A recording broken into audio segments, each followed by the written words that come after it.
এবার আবু জেহেল তার স্ত্রী উম্মে জামিলকে বলে, উম্মে জামিল, কম্বল দিয়া চেহারা পেঁচাও, শরীর পেঁচাও, যাতে মক্কার কোনো মানুষ তোমাকে না দেখে, না চিনতে পারে।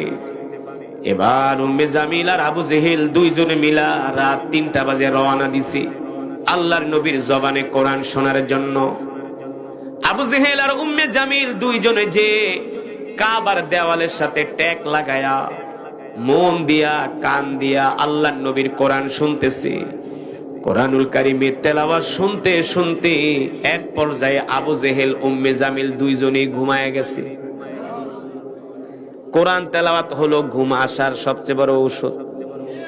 দেখবেন যদি ঘুম না আহে একটু কোরআন নিয়ে বয়া যাবেন, দেখবেন অটোমেটিক ঘুমায়া পড়বে। আবার যদি ঘুম না আসে মসজিদে গেলে ঘুমাইসা পড়ে। মসজিদে গেলে কি আহে, দেখবেন সারাদিন ঘুমায় না, জুমার নামাজে যায় শুধু জিমে।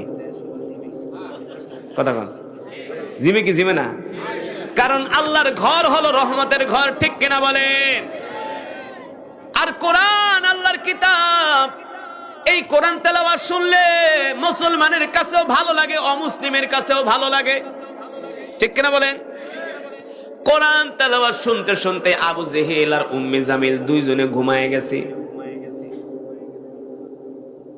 ফজরের নামাজ শেষ, আস্তে আস্তে করে সূর্য উদিত হয়েছে। দেখবেন সকালবেলার সূর্যটা যখন ওঠে চেহারার উপরে, শরীরের উপরে লাগলে আস্তে আস্তে গরমের তাপ বের হয় না? উম্মে জামিলও ভেটকায়া ঘুমায় রয়েছে, আবু জেহেলও ঘুমায় রয়েছে। হঠাৎ করে সূর্যের আলো এসে আবু জেহেলের কপালের উপরে পড়ছে।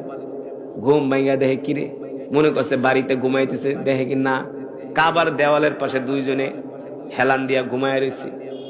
আবু জেহেল উম্মে জামিলে ডাক দিয়া কে, বেডি তাড়াতাড়ি উঠ, কই ঘুমাইছো? উম্মে জামিল, আমরা তো বাড়িতে না, দেখ কই ঘুমাইছস।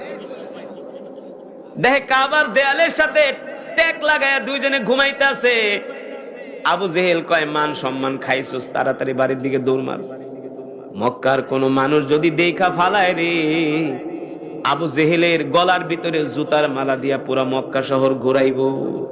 কারণ মক্কার মানুষগুলো বলবে আবু জেহেল নিজে আইন করে, আর সেই আইন আবু জেহেল মানে না। সে আইন আবু জেহেল, তাড়াতাড়ি করে দৌড় মার। ওইদিকে আবার উতবা সাইবা ছোট ছোট নেতারা বলে, আজকে যেহেতু আইন করছে, নিশ্চিত আবু জেহেল আজকে আর কোরআন শুনতে আসবে না, তাইলে এই সুযোগটা আমরা কাজে লাগাই। আবু লাহাব কয়, মনে হয় উতবাও আইব না, তাহলে এই সুযোগটা আমরা কাজে লাগাই।